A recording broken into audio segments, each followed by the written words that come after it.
आपकी क्लास कुछ networking problem issue की वजह से बीच में क्लोज थे। आज फिर रीस्टार्ट कर रहा हूँ। क्लास 11 का आप लोग नाम सुने होंगे plant kingdom,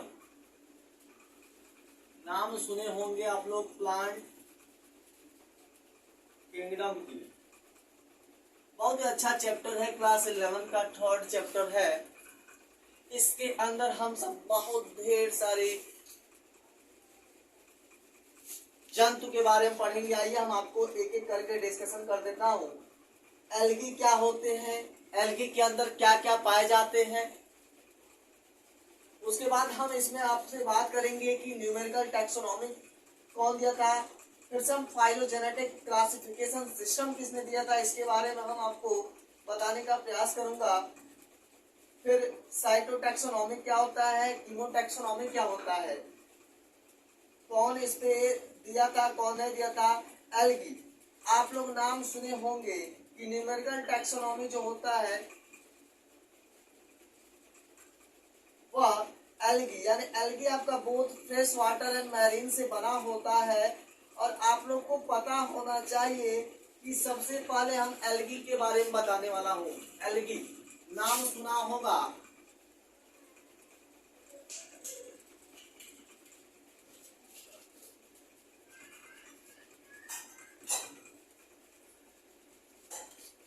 algae ALGAE algae. Algae के बारे में हम लोग पढ़ेंगे। एल्गी क्या होता है। एल्गी एक ऐसा कवक है, ऐसा एक आप लोग के सूक्ष्म जीवाणु की तरह होता है, बैक्टीरिया की जैसा बिहेवियर होता है। कैसे क्या काम करता है। किंगडम के अंदर प्लांट नाम आप लोगों ने सुना ही होगा। प्लांट प्लांट का मतलब होता है पेड़ पौधे,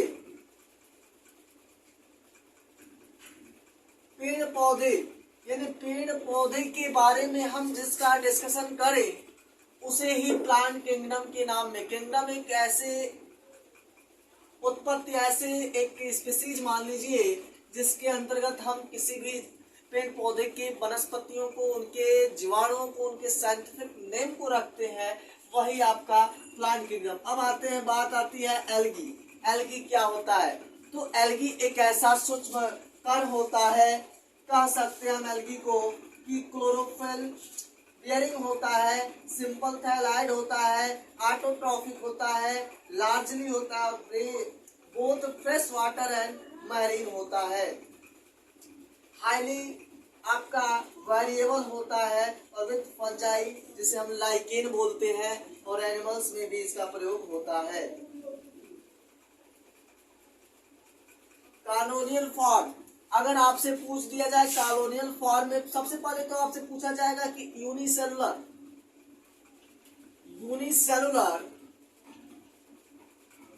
यूनिसेलुलर पूछा जाएगा। क्लैडोमोनास जो यूनिसेलुलर होते हैं वह आपके यूनिसेलुलर में आता है।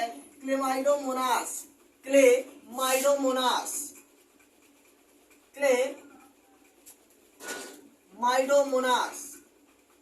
क्लेमाइडोमोनास आता है। फिर से कॉलोनियल फॉर्म में आ जाए, कॉलोनी के रूप में आ जाए, समूह के रूप में आ जाए, तो समूह के रूप में आपका आता है ओलोक्स आता है। फिर आपका आता है फिलामेंटस के फॉर्म में बात की जाए तो स्पाइरोगाइरा आता है, यूलोथ्रिक्स आता है, या आपके यूनिसेलुलर क्लेमाइडोमोनास आता है। फिर से कॉलोनी के फॉर्म में आता है ओलवोक्स। फिर आपका फिलामेंटस के रूप में आता है स्पाइरोगाइरा और यूलोथ्रिक्स। ठीक है,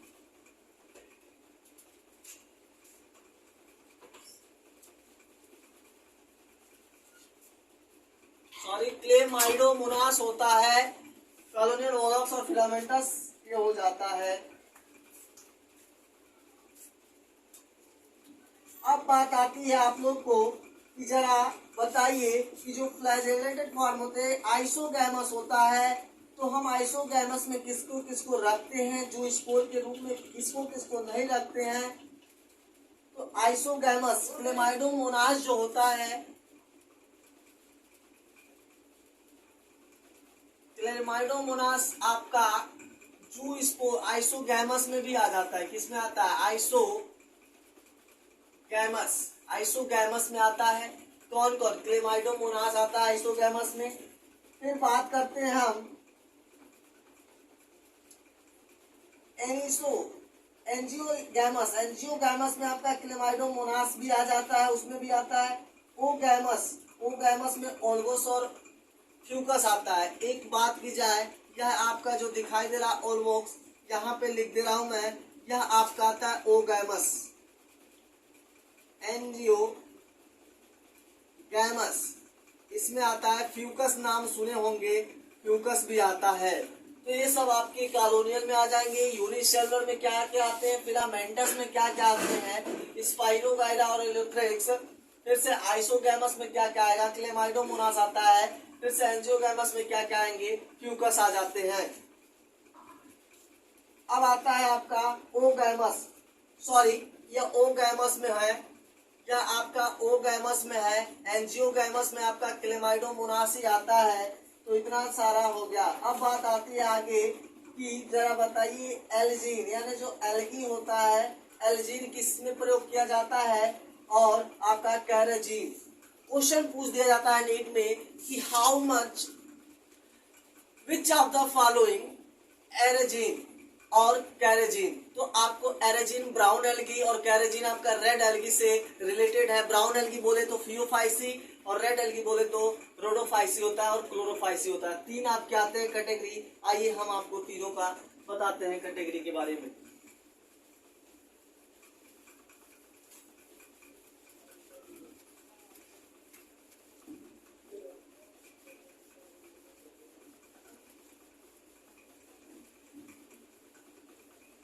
तीनों कैटेगरी के रूप में हम लिख दे रहा हूं आप सभी लोगों को। आपका आता है एल्जीन और कैराजीन। एल्जीन, जरा एक सेकेंड रुक जाइए आप लोग, इंक जरा डाल लो।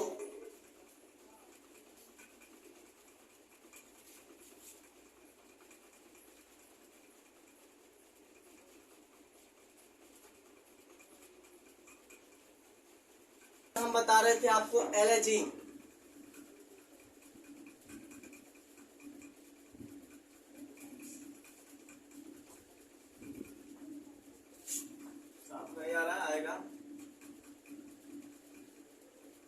एलेजीन के रूप में आपका जो एलेजीन के अंतर्गत थ्रू आते हैं वह आपके होते हैं ब्राउन एल्गी। नाम सुना होगा आप लोगों ने ब्राउन एल्गी की। ब्राउन एल्गी आते हैं। अब आपका आता है कैराजीन। कैराजीन आता है।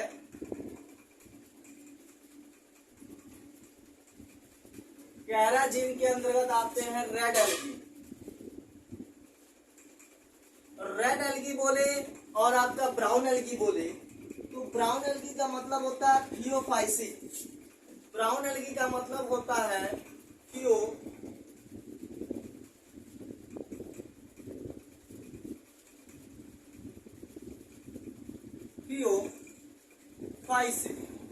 और रेड एल्गी का बोले तो रोडोफाइसी।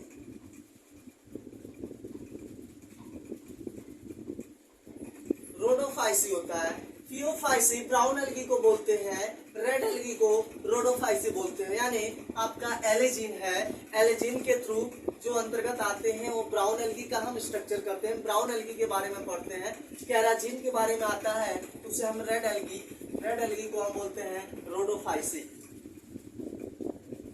अब आपको एक एक स्टार करके मैं पढ़ा दे रहा हूँ। एक आता है एगर के बारे में। एगर क्या करता है, कमर्शियल प्रोडक्ट क्या करता है आपने, तो जिलेडियम और ग्रासिलेरिया जो होता है उसका यूज किया जाता है preparation of ice cream. Preparation of ice cream में किसका यूज किया जाता है? नाम आता है प्रिपरेशन ऑफ आइसक्रीम। आइसक्रीम सभी लोगों ने खाया होगा। इस समय आइसक्रीम का दिन भी चल रहा है, ठंडे ठंडे चीज खाने का। तो आइसक्रीम आप लोगों ने नाम सुना होगा, आइसक्रीम खाया भी होगा। तो जो आइसक्रीम का प्रिपरेशन होता है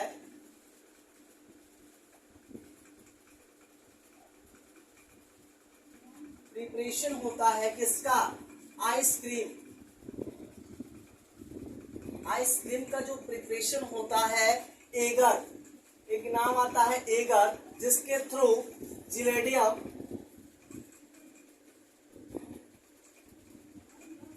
और ग्लाइसेरिया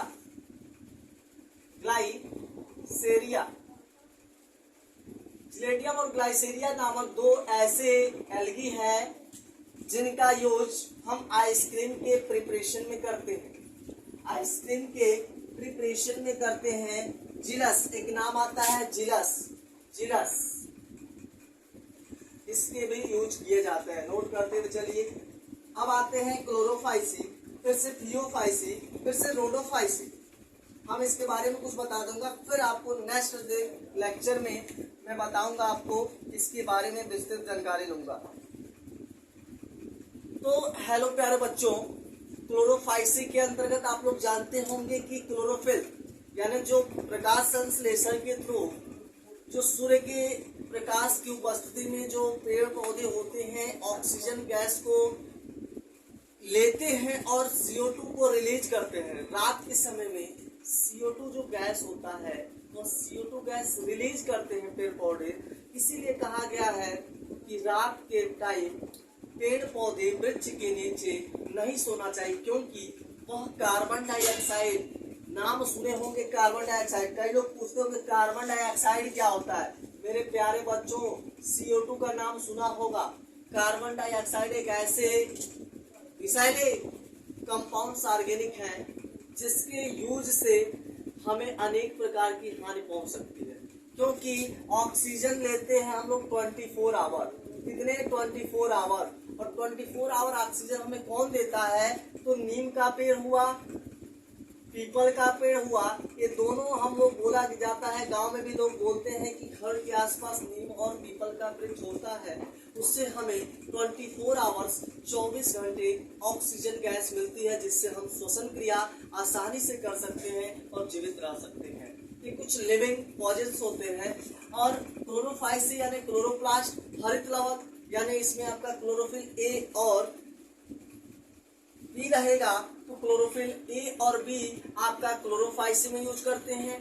थियोफाइसी को ग्रीन एल्गी बोलते हैं। क्लोरोफाइसी को हम ग्रीन एल्गी बोलते हैं, और ग्रीन एल्गी बोले तो इसमें क्लोरोफिल ए और बी पाया जाता है। फिर से थियोफाइसी आता है, थियोफाइसी को हम ब्राउन एल्गी बोलते हैं, और ब्राउन एल्गी के अंतर्गत आपका जो क्लोरोफिल आता है ए और सी आता है, लास्ट में आता है रोडोफाइसी। रोडोफाइसी के अंतर्गत क्या क्या आते हैं, रोडोफाइसी को रेड एल्गी बोलते हैं, और रेड एल्गी जो होता है बहुत ही खतरनाक होता है, क्योंकि इसका जो स्टार्च होते हैं, सोल्डन स्टार्च होता है, वह उसका खाना बनाने के रूप में प्रयोग किया जाता है, और इसमें ए और डी आते हैं। इसके जो एग्जाम्पल है स्पाइरोगाइरा होता है, ये जिलेडियम हो जाएंगे, ग्लाइसेरिया हो जाएंगे, और क्लेमाइडोमोनास क्लोरोफाइसी का चारा, और से क्लोरोफाइसी का हो जाएगा। और आपका रोडोफाइसी की बात की जाए तो रोडोफाइसी के रूप में आ जाएगा फ्यूकस और एक्टाइनोकार्मस। ठीक है, यह आपके इतने ढेर सारे हो गए। फिर हम एक आपको चार्ट एनसीईआरटी में जो दिया गया है, इसका चार्ट क्लोरोफिल क्या प्रयोग करते हैं फूड के रूप में, स्टार्च के रूप में, वो कल बताऊंगा। आई होप कि आज का वीडियो आपको अच्छा लगा होगा। प्लीज आप लोग वीडियो को लाइक, सब्सक्राइब, शेयर कर दीजिएगा। अच्छे से अच्छे रूप में फिर से मैं आप सबसे कल मिलूंगा। जय हिंद, जय भारत। आज के दिन बस इतना ही।